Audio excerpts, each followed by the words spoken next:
Bonjour Adeline, donc apparemment tu es de plus en plus populaire sur les salons. Apparemment, je suis invitée régulièrement et c'est un vrai plaisir pour moi. Oui, et puis apparemment on m'a dit là les places pour les dédicaces elles ont parti tout de suite, dès la matinée quoi. Oui, oui, là c'est voilà. Donc ça c'est bien. C'est pour ça que ça enchaîne, il y a beaucoup de monde.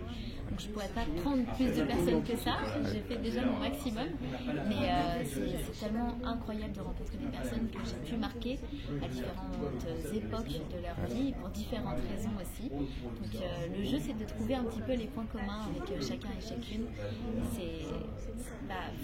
C'est très émouvant parfois. Oui, parce que c'est vrai, là tu enchaînes rien que dans le domaine des jeux vidéo les œuvres importantes. Alors ça s'est passé comment? C'est un peu du hasard? C'est une véritable envie? Alors moi j'ai commencé il y a plus de 30 ans, j'ai 37 ans aujourd'hui, j'ai commencé à l'âge de 7 ans. Et après c'est un peu le hasard, j'ai commencé quand j'étais petite et j'ai toujours fait ça dans ma vie. Voilà. J'ai eu la chance de ne pas me poser la question quoi faire plus tard, quel métier. J'ai toujours baigné là-dedans et aimé ce que je faisais. Donc j'en ai fait toute ma vie. Oui, mais même pour les jeux vidéo, c'était aussi par passion ou par exemple par rapport à Horizon ou à Zelda? Alors, ce qu'il faut bien comprendre dans mon métier, c'est qu'il n'y a pas vraiment de choix de carrière. Dans le sens où nous, notre envie, c'est de faire du doublage, de faire des voix, d'interpréter des rôles différents, des personnages différents. Et ce qui se passe, c'est que du coup, on est appelé par différents directeurs artistiques, directeurs artistiques, qui pensent à nous pour des rôles. Et donc, ça peut être sur n'importe quel média, n'importe quel support. Et moi, j'ai pas vraiment le choix de dire oui, j'ai envie de faire ça, ou j'ai pas envie de faire ça. Donc, le jeu vidéo est arrivé tout naturellement dans ma vie. Et j'ai toujours beaucoup aimé en faire. On a pensé à moi pour certains rôles. Et heureusement, parce que ce sont les plus beaux rôles de ma carrière finalement. Ouais, parce que là, ça a été une belle chance, là, hein, surtout avec les deux derniers Zelda les plus récents, où tu incarnes vraiment une Zelda douce, mais bienveillante, mais aussi déterminée, vraiment une belle figure féminine dans les jeux vidéo. Hein. Dans The Last of Us aussi, c'était aussi une belle figure féminine, mais bon, c'est Zelda, quoi. Et puis dans Horizon... En fait, selon les personnes à qui je vais parler, les personnes à qui je vais m'adresser, tu vois, pour toi, ça va être plus Zelda, ouais. Et pour d'autres personnes, ça va être plus The Last of Us, pour d'autres personnes, ça va être High School Musical. C'est ça qui est génial, c'est que selon les personnes, il y a des œuvres plus importantes les unes que les autres. Chacun a son propre classement. Mais est-ce que tu as senti, même au point de vue de ta carrière, que ça t'a aidé ou ça peut, au contraire, éventuellement te freiner un peu certains rôles? C'est une peur que j'avais que si je faisais quelque chose de trop connu, de trop entendu, ça allait un petit peu m'enfermer dans ce rôle-là et qu'on ne penserait plus à moi pour d'autres rôles. Pour l'instant, c'est pas le cas. Je travaille toujours beaucoup, des choses très différentes. Donc, il n'y a pas eu de pénalité. Oui. Bon, justement, j'allais dire, là, tu as eu la chance de faire des rôles assez différents, mais s'il y a quand même des domaines que tu aimerais plus faire ou pas? Tu veux dire, est-ce que j'aimerais faire plus de jeux vidéo, plus d'autres choses? Ouais, ou même au niveau dramatique, ou tout, plus comique, enfin, changer de répertoire. Franchement, j'ai beaucoup de rôles différents, on me confie beaucoup de choses différentes, donc j'ai pas vraiment de... Voilà, d'accord, pas de réclamation. C'est très bien. En revanche, je fais assez peu de films de cinéma, c'est quelque chose qui manque un petit peu à mon table de chasse, donc pourquoi pas travailler un peu plus pour le cinéma. Voilà. Sur un rôle en particulier? Une envie particulière? Sur de Zelda, par exemple? Non, peu importe. En fait, ce qui m'intéresse, c'est de jouer des choses. Donc, je me dis pas dans ma tête, j'aimerais faire tel type de rôle, tel type de rôle.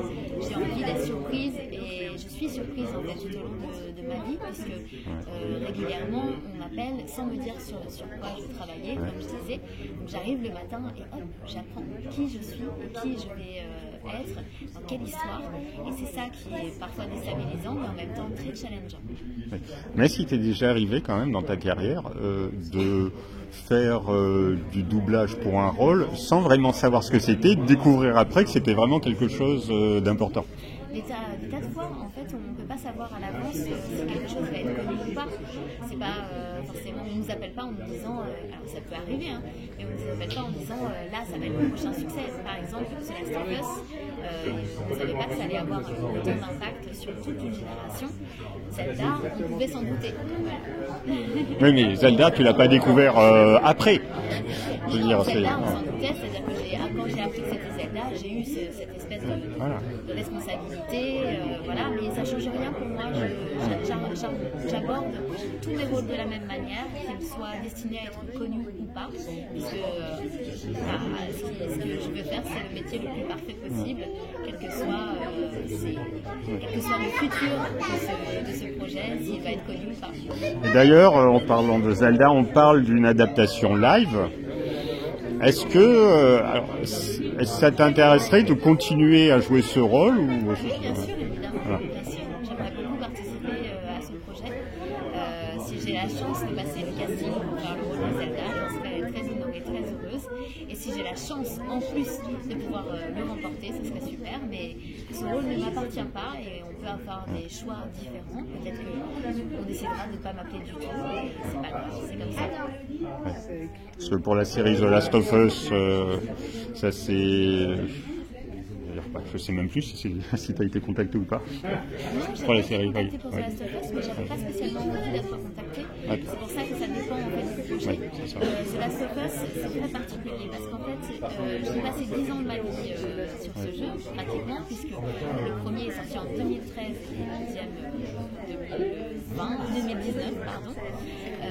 Donc un peu moins de 10 ans, mais j'ai amené ce personnage à quelque chose de différent et la série reprenait depuis le départ en fait avec d'autres acteurs et c'était une autre interprétation et à partir de là je n'avais pas forcément envie de refaire le même rôle, donc ça dépend en Zelda, ça dépendra de comment c'est fait et à quel point c'est adapté par rapport à peut-être Breath of the Wild et on verra.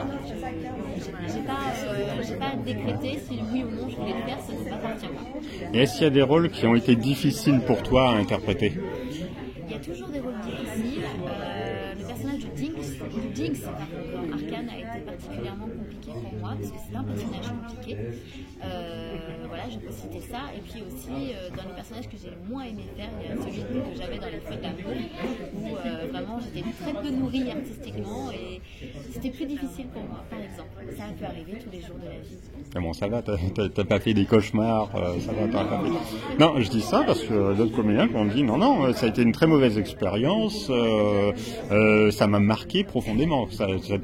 Tu n'es pas encore tombé sur des rôles comme ça, heureusement. Il y a des rôles qui m'ont marqué, comme encore une fois The Last of Us, mais pas au point. Et marqué en bien quand même, certains. Oui, bien sûr. Voilà. On peut être marqué de manière différente. Et il y a des impacts parfois de certains rôles, de certaines œuvres. Tout comme un spectateur va être marqué par quelque chose, c'est la même chose qui m'arrive à moi. Oui. Alors c'est vrai que tu vas encore travailler sur beaucoup de grands projets, de beaux projets, mais c'est vrai que finalement, comme beaucoup de comédiens de doublage, on vous connaît pas trop. Est-ce que tu préfères ça, rester un peu dans l'anonymat entre guillemets, bien que maintenant ça commence à plus être le cas? Alors c'est quelque chose qui a beaucoup évolué, la visibilité des comédiens de doublage, des doubleuses, et j'en suis très heureuse parce que ça me fait plaisir de parler de mon métier, c'est une passion. Après c'était pas un but en soi pour moi de devenir connue ou d'avoir spécifiquement des gens, des fans, mais c'est vraiment un grand bonheur en fait de rencontrer son public et d'avoir des retours sur son travail, donc j'en profite au maximum et ça a vraiment changé parce que à l'heure actuelle on peut me reconnaître même physiquement dans la rue alors qu'il y a quelques années c'était pas le cas, mais j'ai toujours énormément de plaisir à discuter avec des gens qui ne connaissent pas forcément ce que je fais et de voir que ils m'ont rencontré déjà et qu'ils me connaissent déjà. Il y a ce petit truc un petit peu comme je te disais au début, comme dans les conventions, c'est pareil dans la vie aussi. Je rencontre des personnes et puis ils me demandent qu'est-ce que tu fais et j'essaie de deviner ce qui va être des choses qui ont pu les marquer et puis je donne des petits trucs comme ça et ils vont c'était toi, c'était toi. Et je trouve ça absolument extraordinaire d'avoir ce petit côté. Je rentre dans une pièce, je sais que tout le monde m'a déjà entendu mais personne ne sait qui je suis. Et voilà, c'est un petit plaisir. Merci Aline de m'avoir accordé de ton temps. Je vais te laisser retrouver ton public et puis j'espère te retrouver très bientôt dans d'autres œuvres, dans plein d'autres œuvres. Merci beaucoup. Voilà.